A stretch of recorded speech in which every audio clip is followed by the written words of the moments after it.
Hello बच्चों, कैसे हो? आशा करते हैं कि आप भी अच्छे होंगे और हम भी अच्छे हैं। तो इससे पहले आपको बहुत कुछ बेसिक पॉइंट बताए थे। क्या क्या बताए थे? वर्गमूल निकालने के लिए वर्गमूल क्या होता है, वर्ग क्या होता है ना, किस तरीके से वर्गमूल को लिखते हैं, वर्गमूल का चिन्ह क्या होता है, पिछले वाला वीडियो में बताए। वर्गमूल का उदाहरण दिए है ना, किसी संख्या का वर्गमूल कैसे निकालते हैं, क्यों जो है सो अगर रूट 64 लिखें तो इसका प्लस का 8 भी होगा, माइनस का भी 8 होगा। तो वो भी चीज आपको एक्सप्लेन की। बार बार घटाने के विधि से वर्गमूल कैसे ज्ञात करते हैं, तो ये भी चीज बताया। अगर आपको नहीं पता है तो फिर आप ये वीडियो देख सकते हैं। 81 का वर्गमूल निकालना था तो कैसे जो है सो बार बार घटाने की विधि से विषम संख्या वहां तक जाएंगे, जब तक जीरो नहीं आएगा तब तक जो है सो करेंगे। लेकिन ये तो यूजफुल इतना नहीं होगा, लेकिन आपको ये पता करना है।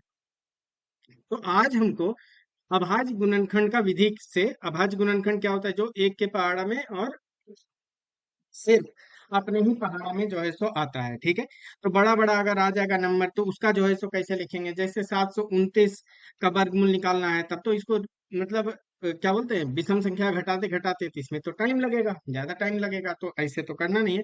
तो वहां के लिए हमको क्या करना पड़ता है? अभाज्य गुणनखंड से करते हैं। ठीक है, तो इसके बाद अब यहाँ से स्टार्ट करेंगे। बाकी आप वहां तक वीडियो देख लिए होइएगा, पिछला वीडियो। और बाकी ये जो है ना किताब, जो नया नया एनसीईआरटी जो है सो आया है, जिसको गणित प्रकाश बोलते हैं, तो इससे आपको इसको जब खोल के देखे होइएगा तो बहुत सारा थ्योरी, लेकिन ये गारंटी देते हैं कि अगर आप वीडियो देखते हैं, आप एक एक पॉइंट क्लियर करते हैं, तो आपको यही किताब नहीं, कोई भी किताब उठा करके देख लीजिए, हर किताब का हर क्वेश्चन आपसे जो है सो बनेगा, और बिल्कुल बनेगा। चलिए, तो जिस तरीके से बता रहे हैं उस तरीके से आप बस सॉल्व करते चलिए और समझते चलिए, देखिए आसानी से होगा। तो हमको क्या करना है? अभाज्य गुणनखंड। तो आपको अभाज्य गुणनखंड विधि से देखिए क्वेश्चन लिखते हैं, आपको समझ में आएगा। ठीक है, चलिए। तो क्वेश्चन है पहला, प्रश्न, प्रश्न है ना, क्या है? अभाज्य गुणनखंड,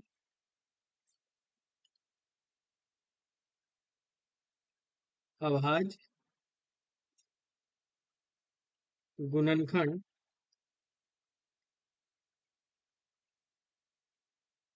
एक बार में देखने से आपको समझ में आ जाएगा। ठीक है, अभाज्य गुणनखंड विधि का उपयोग, का उपयोग।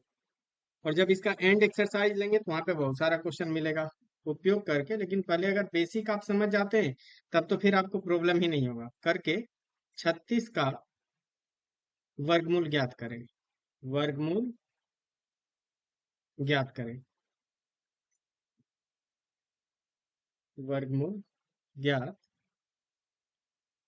करें। ठीक है, तो आपको इसके लिए क्या करना होगा? 36 का सबसे पहले अभाज्य गुणनखंड करना होगा। ठीक है, तो कैसे? एक देखिए, एक क्वेश्चन में तो आपको बिल्कुल बेसिक से बताएंगे, क्या आप समझिएगा कैसे क्या कीजिएगा। ठीक है, एक समझाते हैं और उसके बाद फटाफट फटाफट क्वेश्चन हो जाएगा। ठीक है, तो 36 का आपको क्या करना है? अभाज्य गुणनखंड, 36 का अभाज्य गुणनखंड आपको करना है।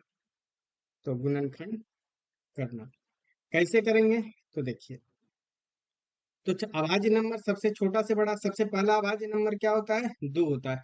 और 2 ही एक ऐसा जो है सो अभाज्य नंबर है जो कि सम संख्या होता है। बाकी जितना वही अभाज्य नंबर आएगा वो विषम संख्या होगा। तो 2 से भाग दीजिए, 2 से भाग 36 को दीजिएगा तो 18 बार में आ जाएगा।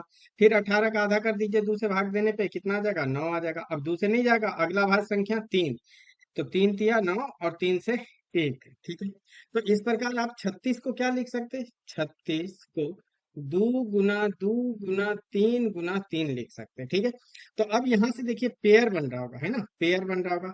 जैसे पेयर को जोड़ा, जोड़ा बनाइए, 2 का 2 को जोड़ा, 3 को 2 को जोड़ा। ठीक है, तो यहां से हम इसको बोल सकते हैं 2 का घात 2 आ जाएगा वर्ग, और गुना 3 का वर्ग आ जाएगा। ठीक है, तो जब दोनों रहता है, आपको पता है कि अगर a का पावर n है इंटू b का पावर m है, घात सेम है, तो आप इसको a गुना b का पावर m लिख सकते हैं। तो यहां से हम लिख सकते हैं 2 गुना 3 का घात 2 हो जाएगा। ठीक है, तो 2 तिया 6, 6 का वर्ग आ जाएगा। ठीक है, तो आप क्या लिख सकते हैं कि चूंकि 36 को ही तो हम लिख रहे हैं 6 का घात 2, तो इसका मतलब 36 का वर्गमूल कितना हो जाएगा?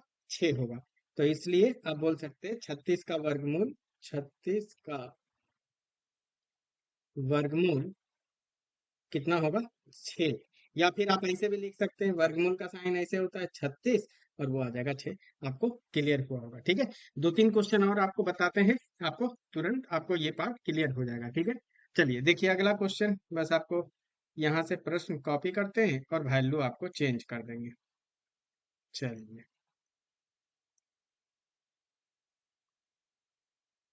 हाँ। तो अब क्या है, अब प्रश्न जो है सो अभाज्य गुणनखंड का विधि करके आपको वर्गमूल निकालना है, किसका, 49 का निकालना है। बिल्कुल सिमिलर तरीके से चलेंगे क्या, फिर वही लिखेंगे 36 का अभाज्य गुणनखंड करना।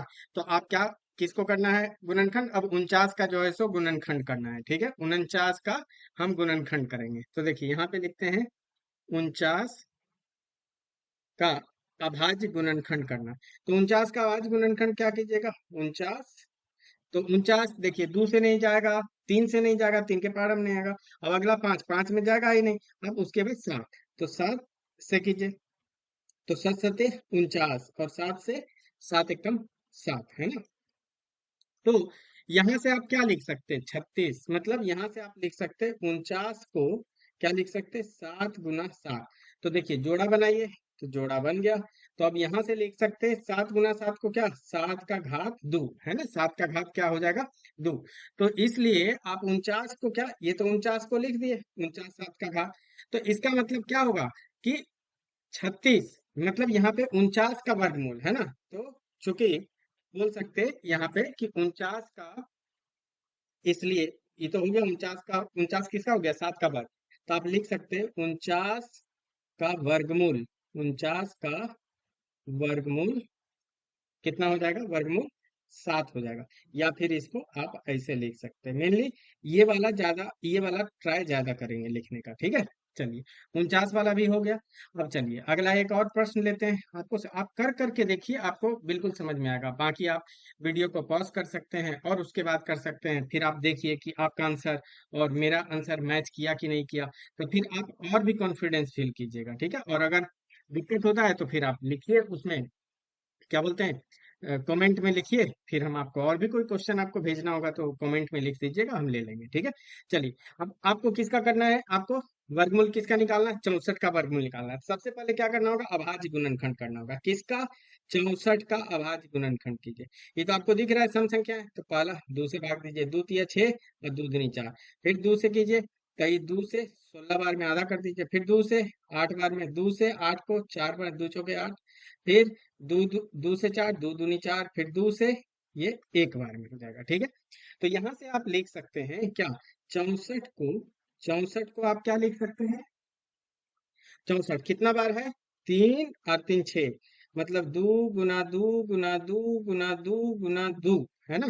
कितना हुआ, 3 2 5 और 2। अब आपको जोड़ा बनाना है, जोड़ा बना सकते हैं। देखिए जोड़ा बन गया, 1 जोड़ा 2 जोड़ा 3 जोड़ा, और है कितना, 6 है ना, 64।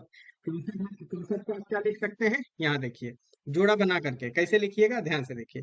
तो आप यहाँ लिख सकते हैं, ब्रैकेट लगा लीजिए, और आप इसको लिख सकते हैं, या ब्रैकेट नहीं भी लगाइएगा, 2 का घात 2 जोड़ा बना करके, 2 का घात 2 और फिर 2 का घात 2। और फिर हम इसको क्या लिख सकते हैं, 2 गुना 2 गुना 2, और होल पावर कितना आ जाएगा, 2 आ जाएगा। अब यहाँ से क्या बने, 2 दूनी 4 दूनी 8 है ना। तो 8 का जो है सो आपको वर्ग आ जाएगा। तो इस प्रकार आप क्या कर सकते हैं, हम लिख सकते हैं, चूंकि 64 आपको क्या हुआ, 8 का वर्ग हुआ। तो इसलिए 36 का वर्ग, 64 का वर्गमूल कितना आ जाएगा, 64, यहाँ 64 लिखेंगे। 64 का अगर वर्गमूल निकालेंगे तो वो 8 आ जाएगा। आपको समझ में आया होगा, ठीक है। चलिए एक और आप जो है तो लास्ट क्वेश्चन एक और लेते हैं, उसको भी आपको करवाते हैं, एक और बड़ा संख्या वाला ले लेते हैं, जो कि आप कॉन्फिडेंस फील कर पाइएगा। चलिए तो अगला अगर ले लें, तो अगला क्या ले लें, 324 ले लेते हैं, ठीक है। 324, तो ये थोड़ा बड़ा हो जाएगा। 324 का हमको क्या करना है, वर्गमूल निकालना है। आपको क्या करना होगा, 364 का अगर वर्गमूल निकालना है तो सबसे पहले क्या करना होगा, 364 का अभाज्य गुणनखंड करना होगा, है ना। बाकी आपको इधर भी और भी क्वेश्चन करवाए तो वो भी देखे। तो सबसे पहला काम अभाज्य गुणनखंड, अभाज्य गुणनखंड क्या होता है आपको पता है। तो बाकी आप जो है सो पसंद आ रहा है वीडियो को, आप लाइक कर सकते हैं, सब्सक्राइब कर सकते हैं चैनल को, है ना, और दोस्तों के भी साथ शेयर कर सकते हैं। बाकी क्वेश्चन जरूर बनेगा आपसे, आप देखिए बिल्कुल बेसिक से करवा रहे हैं तो आप कर सकते हैं, है ना। और जहां पे भी कुछ बेसिक पॉइंट, बहुत बेसिक कॉन्सेप्ट यूज होता है तो वो हम आपको बताते ही चलते हैं। अब जैसे ये अभाज्य गुणनखंड से आज करवाए, अब फिर अभाज्य गुणनखंड से आपको जांचना है, ये तो वर्गमूल निकालना है। अब अगला जो टॉपिक होगा उसमें आपको बताना है कि अभाज्य गुणनखंड ही करके कि ये संख्या वर्गमूल है कि नहीं है। तो ऐसे ऐसे टॉपिक जो है सो बनते चलेगा, ठीक है। चलिए, तो 324 का हम क्या करते हैं, अभाज्य गुणनखंड। तो पहला काम अभाज्य गुणनखंड करना। तो ये सम संख्या है, 2 से भाग कीजिए, 2 एकम 2, है ना, तो एक बच जाएगा शेषफल, 1 और 2 12, 2 6 12, 2 दूनी 4। फिर 2 से जाएगा, 2 8 16, 2 एकम 2। अब ये तो विषम संख्या बन गया। अब 3 से जाएगा तो 3 से देखिए इस दोनों को जोड़ दीजिए, इस दोनों को जोड़िएगा 9, 9 3 के पहाड़ा में आता है, तो ये 81 डिवाइड होगा, ठीक है, भाग होगा। 3 से 3 दूनी 6 और 2 बचेगा, 3 सती 21, ठीक है। फिर 3 नंबर 27, फिर 3 तिया 9, और फिर 3 एकम 3, ठीक है। तो 324 को आप क्या लिख सकते हैं, देखिए 324, 324 को क्या लिखेंगे, दो कितना बार हुआ, दो दो बार हुआ, तो 2 गुना 2, और 3 कितना बार है, 4 बार, 3 गुना 3 गुना 3 गुना 3। अब देखिए जोड़ा बनाइए, एक जोड़ा, फिर 3 का एक जोड़ा, और ये दूसरा जोड़ा, ठीक है। तो यहाँ से हम क्या लिख सकते हैं, आप लिख सकते हैं 2 का वर्ग मतलब 2 का घात 2, 3 का घात 2, और एक और 3 का घात 2। तो सबको एक साथ लिख लेंगे, तो उसको लिख सकते हैं 2 गुना 3 गुना 3 और एक साथ वर्ग। तो 2 तिया 6, 6 तिया 18, मतलब ये बन जाएगा 18 का स्क्वायर। तो इसलिए 324 को क्या लिखे, 324 को आप लिखे 18 के स्क्वायर। तो इसका वर्गमूल को निकालना है, तो 324 का वर्गमूल कितना आ जाएगा, घात हट जाएगा, मतलब 18 हो जाएगा, ठीक है। आपको समझ में आया होगा, ठीक है बच्चों। चलिए मिलेंगे अगले वीडियो में, ऐसे ही आप देखते रहिए, मुस्कुराते रहिए, अपने कॉन्सेप्ट क्लियर करते रहिए, ठीक है। और बड़ों का आदर कीजिए। चलिए, थैंक यू सो मच।